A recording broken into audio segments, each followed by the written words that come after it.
नमस्कार आदाब, मुझे जोहेब आलम कहते हैं और आप ब्रेकिंग टुडे देख रहे हैं। जो खबर इस वक्त मैं आपके लिए लेकर आया हूं वो जुड़ी हुई है उत्तर प्रदेश की पुलिस से, उत्तर प्रदेश के पुलिस कर्मियों से, सिपाहियों से, दरोगा से और उत्तर प्रदेश के अधिकारियों से जो नीचे के कर्मचारियों को छुट्टी नहीं देते हैं।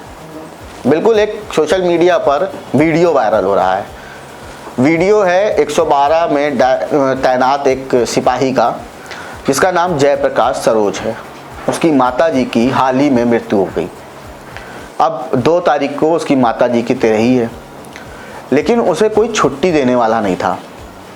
तो वो बेचारा इधर उधर दौड़ रहा था। आखिरी में उसने सोचा कि लखनऊ के कमिश्नर जो है उनके पास चला जाए, तो उनके दफ्तर पहुंचा। लेकिन अब क्योंकि कमिश्नर साहब के दफ्तर में स्टाफ भी है, अब जो वहाँ पर तैनात कर्मचारी होते हैं ऑफिसों के अंदर, तो वो अपने आप को उस अधिकारी के बराबर ही समझते हैं। बाकी नीचे वाला कोई आ जाए तो वो सेम ट्रीटमेंट उनके साथ में रहता है उनका, क्योंकि कमिश्नर के दफ्तर में है तो कमिश्नर तो वही हुए बाकी कर्मचारियों के लिए। तो एक वहाँ से दरोगा जी ने डांट कर उस सिपाही को भगा दिया। फिर उस मजबूरी में उस सिपाही ने एक वीडियो बनाया। उस वीडियो को सोशल मीडिया पर वायरल हो गया। उसने इस वीडियो में धमकी दी कि मेरी माताजी की मृत्यु हो गई है, मुझे तिरही में जाना है लेकिन छुट्टी नहीं मिल रही है।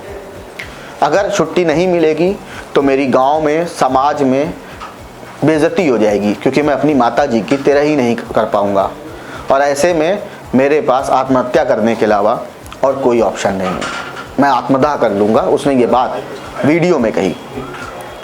अब ज़रा ये वीडियो पहले आप देखिए जो सोशल मीडिया में वायरल हुई और क्या कुछ उस सिपाही ने कहा। मैं कांस्टेबल जयप्रकाश, मेरी माँ ख़त्म हो गई है, 2 तारीख को तिरही है।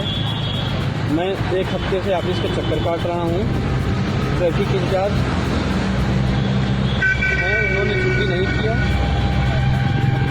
मैं सीपी साहब के ऑफिस पे आया, यहाँ पे एसआई सत्येंद्र, उन्होंने मुझे डांट के भगा दिया, कहा छुट्टी नहीं होगी। अब मेरे पास कोई रास्ता नहीं है, मैं तिरही नहीं कर सकता, मैं अपने गांव में किसी को मुंह दिखाने लायक नहीं रह जाऊंगा, इसलिए मैं आत्महत्या करने जा रहा हूं। तो आपने सुना सिपाही जयप्रकाश सरोज की तकलीफ, किस तरह से वो परेशान थे, पीड़ित थे। हालांकि उनकी पीड़ा का अब निवारण हो गया है। लखनऊ के जो कमिश्नर हैं, commissioner of police DK Thakur ji, उन्होंने छुट्टी दे दी है 20 दिन का। पहले 30 दिन का जो कागज़ हमारे पास है, इस कागज़ में साफ देख सकते हैं, पहले 30 दिन था, फिर उसको 20 दिन किया गया। 20 दिन का EL का हक है, उसमें लिखा गया है, यानी छुट्टी का उसको हक है। लेकिन ये हक आखिर क्यों मारा जाता है? पुलिसकर्मियों की लगातार शिकायत मिलती है कि वो बदतमीज़ी से बात करते हैं, वो गुस्से से बात करते हैं। ज़्यादातर ये शिकायत सिपाही और दरोगा की तरफ से मिलती है। पहले तो पुलिसकर्मी अपने घर में समय नहीं दे पाता है, घर से दूर रहता है, हमारे आपके लिए वो ड्यूटी करता है सड़क के ऊपर।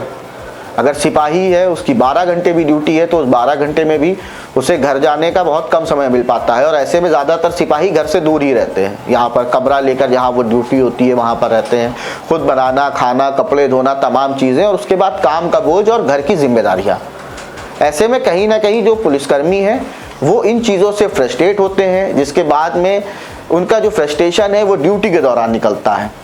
कई बार बात उठी पुलिसकर्मियों को छुट्टी देने की, साप्ताहिक अवकाश देने की। सपा सरकार में ये बात सामने आई थी, फिर उसके बाद में योगी सरकार सामने आ गई, उसने भी बात उसमें भी उठी। लेकिन आज तक की सिपाहियों को साप्ताहिक अवकाश नहीं मिला।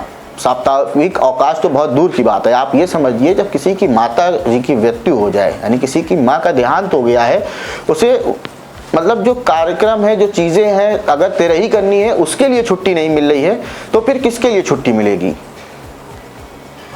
लखनऊ में 1 नहीं, 2 नहीं, 3 नहीं, 14 IPS तैनात हैं।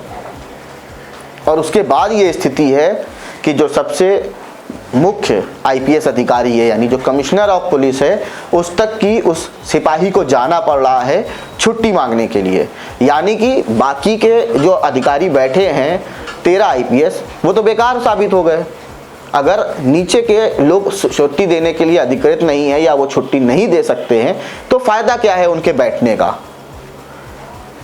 आप एक सिपाही को छुट्टी नहीं दे पा रहे हैं, अगर पुलिसकर्मियों की छुट्टी के लिए सबसे पहले तो एक सिस्टम बनाना चाहिए, एक तरीका बनाना चाहिए, उनको छुट्टी समय पर मिलनी चाहिए, क्योंकि वो दिन रात मेहनत करते हैं, जान देते हैं हमारी आपकी सुरक्षा के लिए। तो ऐसे में इस बात के लिए यूपी पुलिस को सोचना चाहिए, क्योंकि ये पहली बार ऐसा नहीं है, कई बार इस तरह की वीडियोस ऑडियो सामने आ चुकी हैं। कभी कोई महिला पुलिसकर्मी अपने बच्चे को लेकर ड्यूटी पे जाती है, उसे पेरेंटल लीव नहीं मिल पाती है, तो कभी किसी सिपाही की शादी में जाने से छुट्टी नहीं मिलती है तो उसे उसका वीडियो सामने आता है। तो कब तक सोशल मीडिया पर और मीडिया पर जब खबरें सामने आएंगी तब तक आप जिम्मेदारी उठाएंगे। खुद भी जिम्मेदारी उठाइए, खुद भी सामने आइए और ऐसा कुछ सिस्टम बनाइए जिससे पुलिसकर्मियों को आसानी से छुट्टी मिल सके, उनकी जो तकलीफ़ है वो दूर हो सके, घर को कम से कम वो समय दे सकें, परिवार के साथ समय बिता सकें। क्योंकि आपके लिए बहुत आसान है एसी में बैठना, गाड़ी में बैठ के चले जाना, आप जहाँ भी जाते हैं, आप अधिकारी जो होते हैं उनके परिवार भी साथ में रहते हैं ज़्यादातर, तो आपको तो समय मिल जाता है अपने परिवार के साथ समय बिताने का, फ़ोन पे बात करने का, लेकिन शायद इन पुलिसकर्मियों को वो समय नहीं मिल पा रहा है। तो समय के बारे में आप अधिकारी हैं, आप ही को सोचना पड़ेगा ताकि आपकी ही पुलिस बेहतर हो सके, फ्रेश माइंड से वो लोग काम कर सकें। सुकून से जब काम करेंगे तो जाहिर सी बात है काम अच्छे तरीके से होगा, वरना कमियां निकल कर सामने आती रहेंगी और नाक बार बार कटती रहेगी। तो कुछ सिस्टम बनाइए आप लोग और नाक जो है उसको बचाइए कटने से। धन्यवाद।